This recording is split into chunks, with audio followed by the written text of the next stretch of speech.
Hey guys, welcome back to the channel. We hope you're having a blessed day wherever and whenever you are. We're happy that you're back for another daily Bible reading as we continue our journey through the Bible in 60 days. Now, this is not the complete Bible in 60 days. This is more like a taste or a summary of the Bible.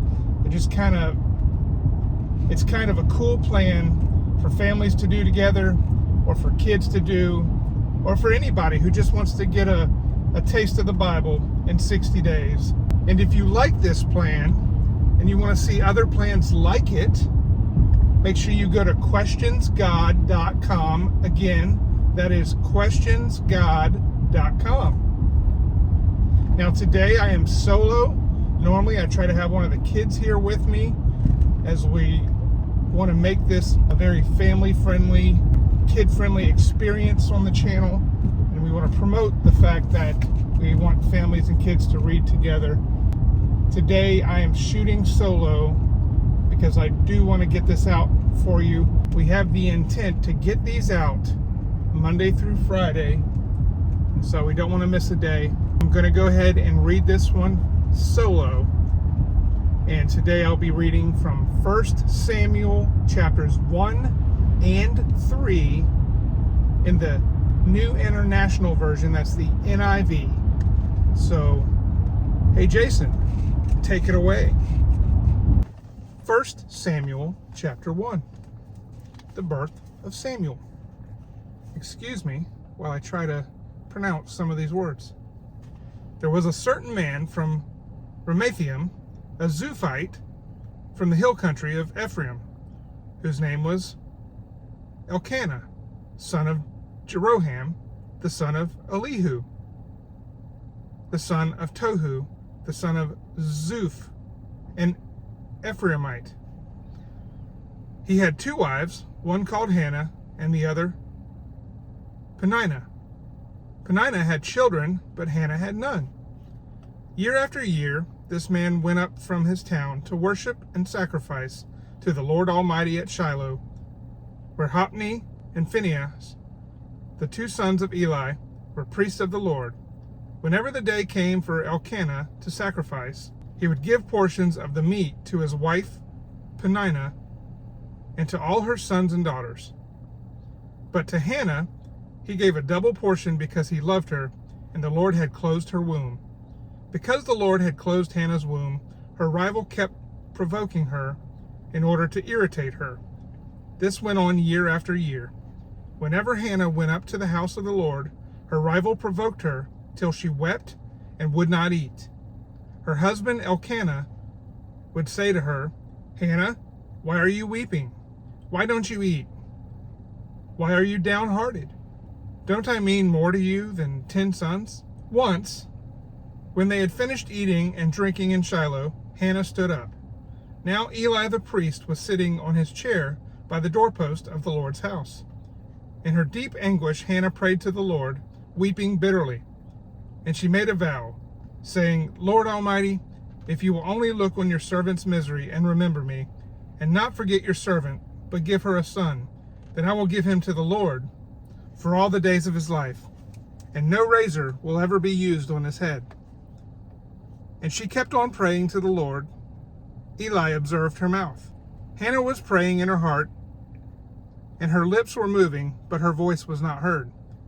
Eli thought she was drunk, and said to her, "How long are you going to stay drunk? Put away your wine." "Not so, my lord," Hannah replied.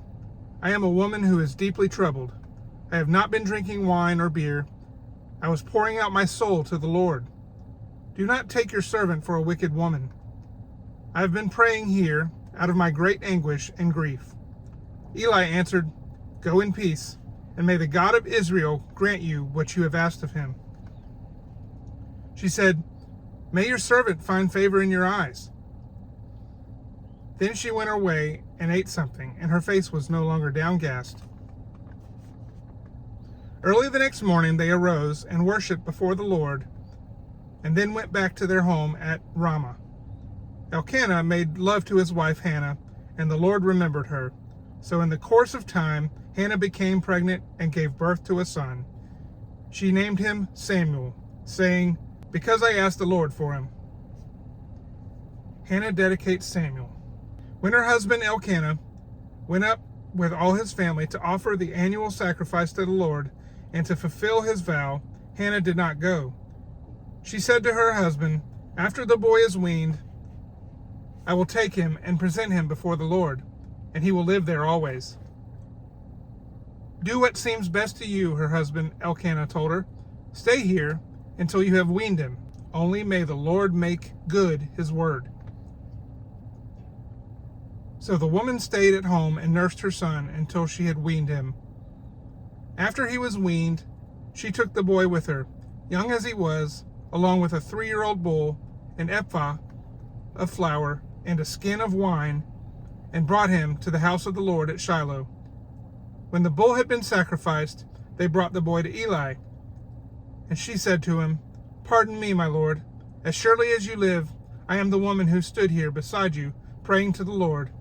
I prayed for this child, and the Lord has granted me what I asked of him. So now I give him to the Lord. For his whole life he will be given over to the Lord." And he worshiped the Lord there. 1 Samuel chapter 3. The Lord calls Samuel. The boy Samuel ministered before the Lord under Eli. In those days the word of the Lord was rare. There were not many visions. One night, Eli, whose eyes were becoming so weak that he could barely see, was lying down in his usual place. The lamp of God had not yet gone out, and Samuel was lying down in the house of the Lord, where the ark of God was. Then the Lord called Samuel. Samuel answered, "Here I am." And he ran to Eli and said, "Here I am, you called me." But Eli said, "I did not call. Go back and lie down." So he went and lay down. Again the Lord called Samuel. And Samuel got up and went to Eli and said, "Here I am, you called me?" "My son," Eli said, "I did not call. Go back and lie down." Now Samuel did not yet know the Lord. The word of the Lord had not yet been revealed to him. A third time the Lord called, "Samuel." And Samuel got up and went to Eli and said, "Here I am, you called me."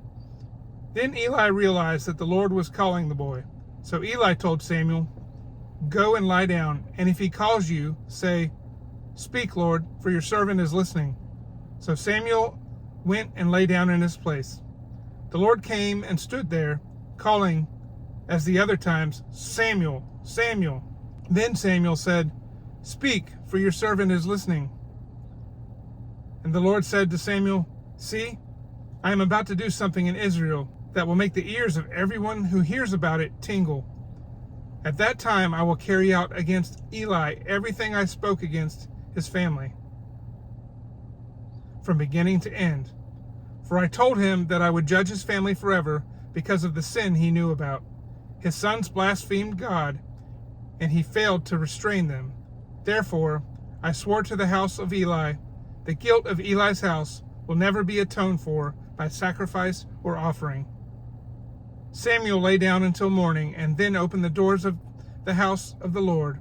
He was afraid to tell Eli the vision, but Eli called him and said, "Samuel, my son."